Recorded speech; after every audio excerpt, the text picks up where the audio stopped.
Good morning, good afternoon, good evening, whenever you're watching this week's video. Last week, I did not record a video only because y'all didn't want to hear me doing all that, right? Pulling the tissues, doing a whole lot. I had caught a summer cold or allergies or something. That drastic change from heat to cooler temperatures to back to heat really got your girl. And I had my sinuses were just trying to freaking take me out. So that y'all wouldn't see me looking all snotty. No, I didn't have to walk around with the tissue in my nose. Y'all know that look.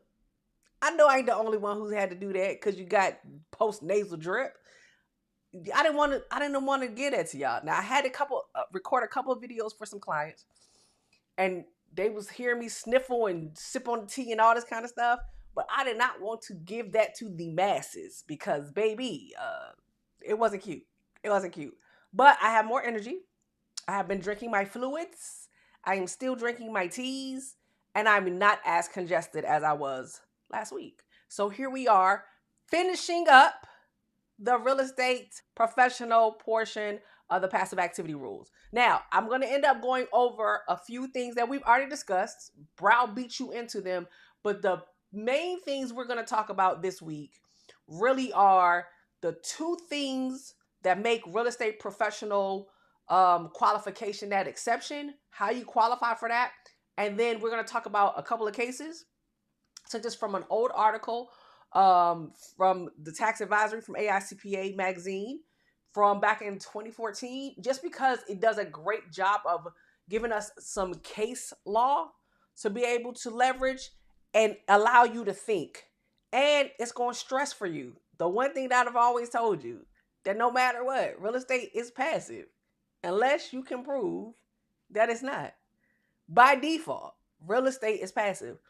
Y'all go look at publication 925 for yourself so that you can understand. I'm not making up the rules, but I'm going to give you some insight behind things that you need to do now to be able to make sure that you have yourself covered so that if you do qualify for real estate professional purposes, we're not talking Airbnb, we're not talking Augusta rule, I'm not talking any of that, right? You got a long-term rental and you really do qualify for real estate professional status, then I want to make sure that you have your documentation ready to go. Or like the country people say, ready to go. Because we don't want no smoke. All right, let's get into it. Real estate professionals and passive activity rules. Publication 925 is where this is coming from. All right, just a comprehensive guide that's going to navigate us through the passive activity rules with a focus on real estate professional status. That's what we're going to be talking about today. And then we got a couple of cases, like I told you. Okay. Passive activity framework. An activity is passive if it is a trade or business, either one, in which the taxpayer does not materially participate, or it's a rental activity. What did I just tell y'all? Real estate is always passive. Passive activity losses may only offset passive activity income unless we got some exceptions, right? Excess losses are suspended and carried forward. Never carry back, always carried forward into the future when there's an opportunity for us to be able to use them. All right? So normally passive losses work very much, let me let y'all see my face. Passive losses work very much like how gambling losses prior to 2026, because we're going to say it that way, right? How gambling losses and gambling winnings work. They offset one another. Passive losses and passive active income offset each other. Unless we are in a situation where you qualify for it to be a material participation and you actually can use it to offset W-2 earnings or active income. We're going to say active income. Passive versus active. I'll use the right accounting language here. What happens if you cannot use it and all you got is passive activity and it's not allowed to be able, and it's truly passive, and it's not allowed to be able to offset any active income? What happens is we hold on to them, right? And we carry them forward into the future. And when you dispose of it, if you actually sell the rental property, that's when it come back out. And if we can leverage any of those losses that we were unable to take in the past, that's when they come back on the scene. So we don't ever lose them. They get suspended, carried forward, and used either when we qualify for it to be an active activity, right? The passive turns active so we can offset active income, and or we dispose of our interest in said passive activity. All right? That's all that side. That's all that says. So, know your rules. Passive is passive. Passive offset passive unless we qualify. Now, qualifying as a real estate professional. A taxpayer qualifies as a real estate professional. Therefore, they don't have to adhere to the passive activity rules for rental activity if they meet both, and you see both is emphasized, both tests. You have to be more than 50% of personal services, more than 1/2 of the taxpayer's total personal services must be performed in the real property trade or business in which you materially participate. We got more than 50% of your activities that you do actually fall into material participation. And then you got to have more than 750 hours. Now, we're going to show the 7 tests, right? And you'll notice that on them tests, ain't nowhere showing 750 hours except for real estate. Okay? The taxpayer must perform more than 750 hours of services during the tax year in real property trade or business in which you materially participate. Most people, I've already explained that most real estate, most people who have rental property, you actively participate. You do. It's not active income because real estate is passive. But in most cases, we actively participate. We figure out tenants.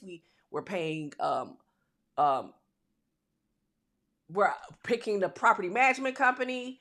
We are riding by and making sure they're not tearing up your stuff, making sure the grass is cut, making sure that nobody sends you a notice from HOA if your rental was in the HOA, making sure that stuff is clean. This is why this is a tad bit different than VRBO or Airbnb, because Airbnb, you actively, right?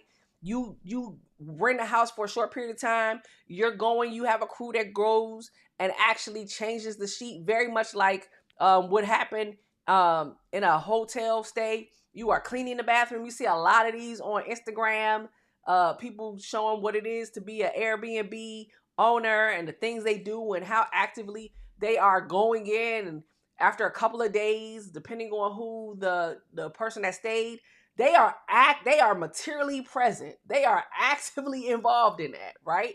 They getting their hands dirty on a regular basis, washing the sheets, taking the sheets out, getting new sheets, changing the seasons and the decor in the property. That is totally different than a long-term rental, which is truly passive. And so that's what we're talking about here. And it's got to be more than 750 hours of services where you are materially participating in this activity as a real estate professional. Now, at the bottom what's cut off says a married couple filing jointly qualifies if only one spouse. Now, both of you don't have to. If you're doing married filing jointly, not married filing separately. If you're doing married filing jointly, only one of you must pass both of these tests. Spousal hours, however, can count toward the participation. So if one spouse does 500 hours and the other spouse is the more handy person and they got to go in and they got to do a major project and they got to remain in 251 hours, those and they do a married filing jointly, they will qualify in a circumstance like that if they materially participate. Okay? All right. Hopefully that's clear. If not, y'all know how to hit your girl. All right, 7 material participation tests. Remember, I've told you in the past, the easiest one to do is number 1, 500 plus hours. And you know, for real estate, you gotta do 750. We've already discussed it. But if you are trying to show that you are materially participating, these are the 7 tests that you have to. You only gotta pass one. As a real estate professional, you gotta pass both of those. Okay?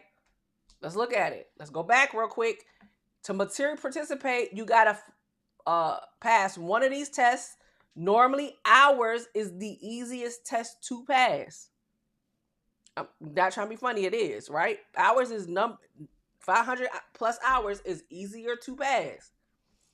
But you see, for real estate, it say both of these tests got to be passed. That is the distinction, and the hours are significantly higher. All right. So, the per se passive rule. All real estate is treated as passive regardless of material participation. Real estate profession exception was enacted by Congress in 1993. So it's still pretty new. Who would have thought? It's pretty new. It's allowing qualifying taxpayers to escape this rule. Notably, if average customer use of the property is 7 days or less, the activity is not even classified as a rental. How am I telling you that? 7 days or less. When we got them short-term rentals. Oh, I switched pages. I'm sorry, y'all. When I'm doing short-term rentals end up on a Schedule C.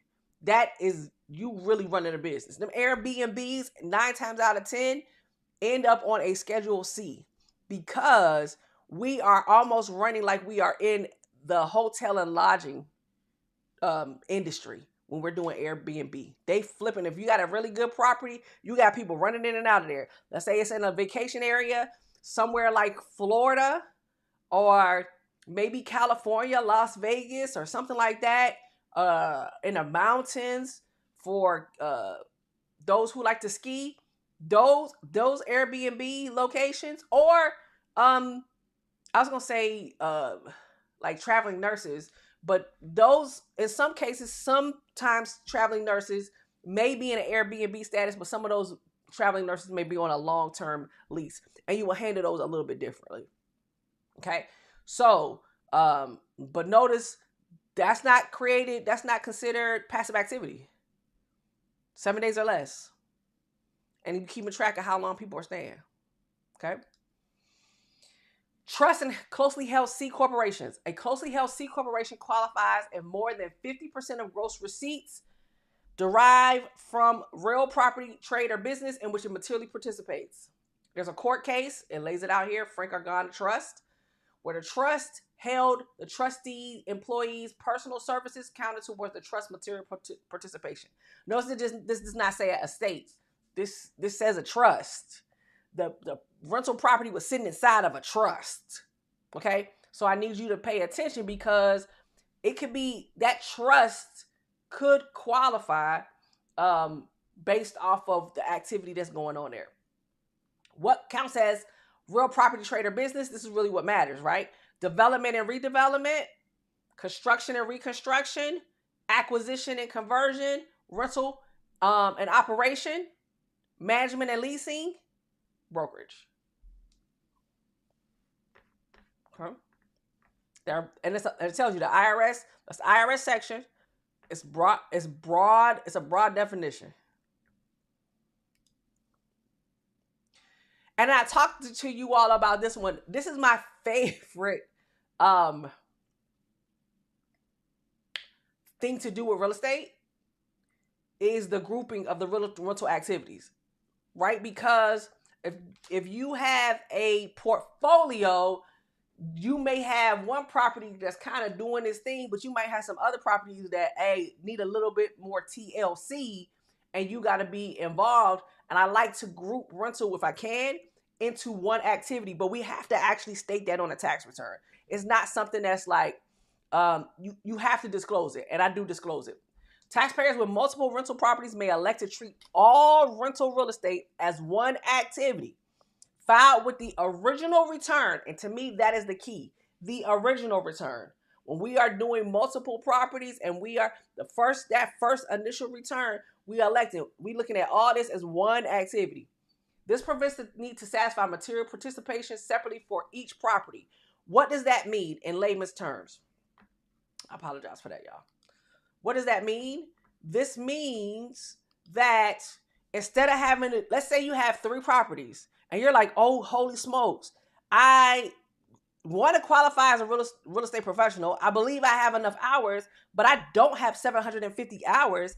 at each property. Even though I'm materially participating, I do not have $750, hours at each property. But across all 3 properties, I do have a total of 750 hours plus for the year. And so what we would do is we would make this election to treat that as one activity and disclose it very clearly on an initial tax return where we are filing for all 3 properties and clearly saying this is what we're doing. It's one activity. This is where ours are. I'm telling you, we do qualify. We can prove it. And you keep what? You're going to keep your documentation. We're going to get to that shortly. Now, rental real estate activities cannot be grouped with non-rental activities. So if you're doing rental property, even though it said what can qualify as a real estate professional, and brokerage was on there, construction, and that was on there, brokerage and construction aren't rental activities. Right? So you have to be distinct as what we're doing.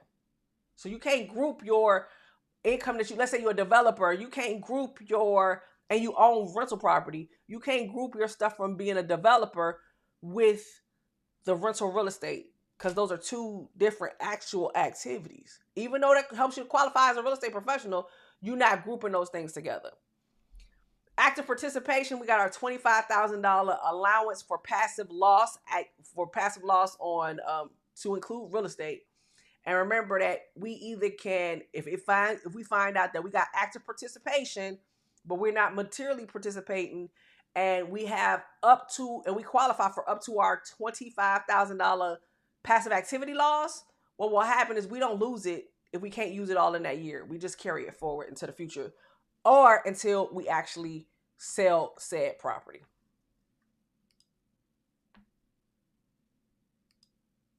Now, net investment income tax and the real estate professional safe harbor. For tax years this is when this came on the scene. In 2013, a 3.8% net investment income tax, I'm going to say net investment income tax. A new tax came onto the scene, 3.8%, your net investment income tax. It applies to taxpayer whose cousin to my queen, MA, modified adjusted gross income, exceeds statutory thresholds. Net investment income includes interest, includes dividends, it includes rents, royalties, annuities, and passive activity income. So you like, wait a minute, I can't use it, but you're going to sit up here and give me a net investment income tax on it? Yeah, because they're going to get whatever money they can out of you. You might not be able to use that loss, but they're going to take that income and leverage it, okay? So the modified adjusted gross income thresholds, normally for a joint filer, husband and wife, wife and wife, husband and husband, joint filers, right? $250,000. Single filers, $200,000. And then we got safe harbor, right? So real estate professionals participating in 500 hours, that should sound very familiar. That 500 plus hours is my first test in my 7 material participation tests. So that's test number 1. Real estate professionals participating 500 plus hours in rental activity, or 500 plus hours in 5 of the 10 prior years. Y'all remember that's like test number 5 or 6. The years exclude rental income from net investment income tax. So if we elected to be a safe harbor and you did at least 500 plus hours, then your rental income not gonna kick off a net investment income tax, which is an additional tax that happens before we come up with that total tax. It's in my other tax section, normally on page 2 of your 1040. Under the safe harbor, qualifying rental income and disposition gains are treated as arising from an active trade or business and excluded for net investment income tax. Okay.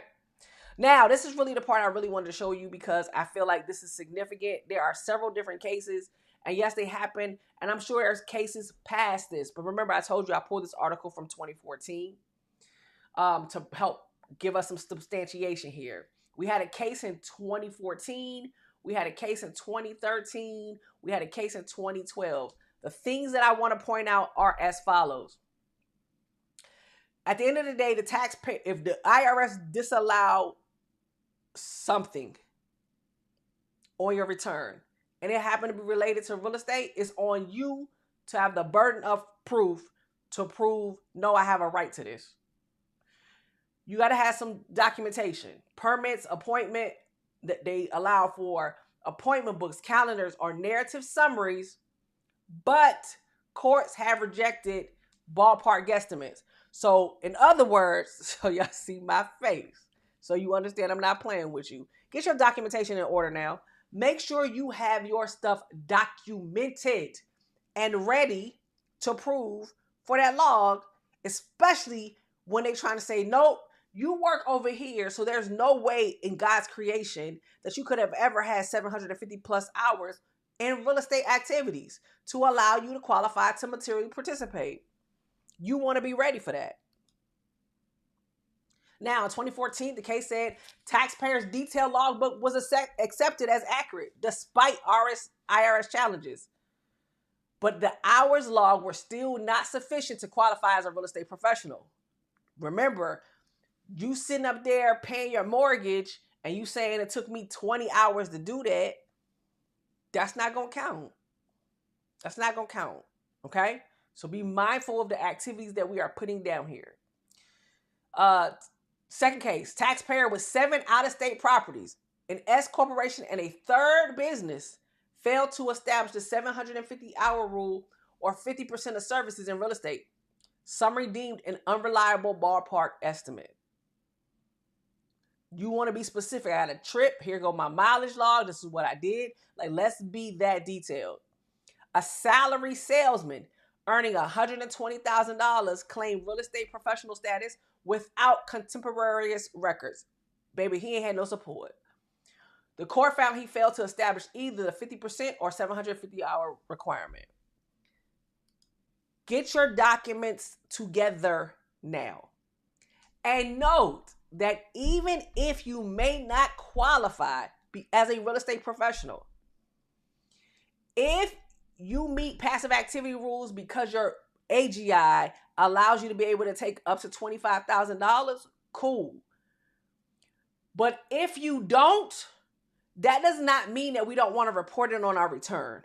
We still want to report it because, remember, if we cannot take those passive activity losses in the current year, we can carry them forward because there may be a year where we then do have enough hours to qualify as a real estate professional and be allowed to materially participate, or we have our amounts going forward to offset any capital gains if and when we dispose of said property. We want to keep our stuff documented and have it documented on our return that we had a passive activity loss that we were unable to leverage. So the best way to have that is we've got to have it documented in the year that the passive activity loss occurred. And you're saying, wait a minute, Patrice, why do you keep stressing passive activity loss on rental property? Because rental property is always deemed passive. The only thing that allows you to be able to take it against any active income is that you qualify as a real estate professional. Hopefully that makes sense. If it doesn't, y'all tell me again so I can figure out a way to express it so that it does make sense. All right. When passive activity losses are improperly deducted and the IRS comes in and they tell you that they're going to disallow it, you put it on a return anyway, the IRS may assess an accuracy-related penalty equal to 20% of the understated tax. I hate this tax. I hate the accuracy-related tax. That thing killed me. I'm telling you, it's a hefty tax. It is a hefty tax, right? And then on top of it, then they'll hit you with a failure to pay penalty and the other stuff. So that accuracy-related tax just makes my neck itch. All right. We'll give you this, and you can use reasonable cause as a defense. Penalties are avoided if the taxpayer had reasonable cause and acted in good faith. I've done this for some people and actually helped them get that 20% accuracy penalty removed because of reasonable cause. Sometimes the IRS will let us take it. Sometimes they won't. The states, they be pains in the butt. I ain't gonna lie to you. They don't be friendly to us. Finally, this is my key takeaways, right? Keep detailed. That's contemporaneous. I remember this from y'all. I know I've been talking for a while, but that was one of my favorite words as an auditor when we were talking about what kind of notes we had to take so we could write our work papers. Contemporaneous. That word, that's like a thesaurus word, right? That's spelling bee. Don't y'all just like that? Anywho, sidebar. So you prepare time logs detailing services rendered, location, and hours as they occurred. Credit card records, invoices, toll receipts, phone records. Provide as much corroborating evidence as possible. Okay? Understand that sometimes the net investment, this is me messing this up. Can I go back out? Hold on. I can't. There we go. Understand that net investment income tax may apply in some cases, but if you qualify for safe harbor, then it won't apply, right? Y'all know your girl love the grouping election. If we can group those activities, we gonna do it and make sure that we document it from the initial return, and then avoid penalty exposure. The best way to avoid penalty exposure is number 1, keep detailed logs. That's what it is. Keep the detailed logs. We want to stress to you, really, that if you do it as you go along, then you don't have to feel like you're making up stuff down the road. I don't remember. I think I went on this day. I think this is what it is. So I'm telling you now, keep your log. And even if your log don't get us to 750 plus hours, we still want you to have a log ready because remember, real estate is passive. So don't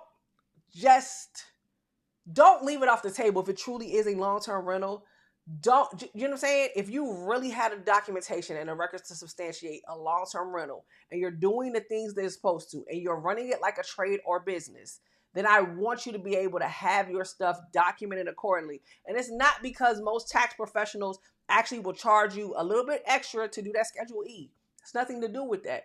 It is because we want to be able to leverage any losses either in the year that they occurred or down the road when you sell the property. Or if we got to do a 1031 exchange, we want to take it into consideration. We don't want there to be things that you leave on the table unnecessarily. And so therefore, we want to make sure it's done right. So make sure you get your records together. Make sure they're detailed. Make sure you have everything documented. And remember that even though real estate is always passive in the eyes of the IRS, we have enough documentation to get us to make it so that you qualify, to show that you materially participate. And we are not talking about our short-term rentals. Then we will do what we need to do to make sure that it is captured accordingly. But you got to do your part because burden of proof is going to be on the taxpayer. And then we'll work with you to make sure that we got ourselves covered so that when the IRS comes back, if they come back and say, this low-hanging fruit, there's no way, that we can be able to substantiate our case and send them on their way and everybody be friends. All right? Till next week when we're talking about things that are popping off in 2026 because the one big beautiful bill is all the way live. I'm going to holler at y'all. Peace.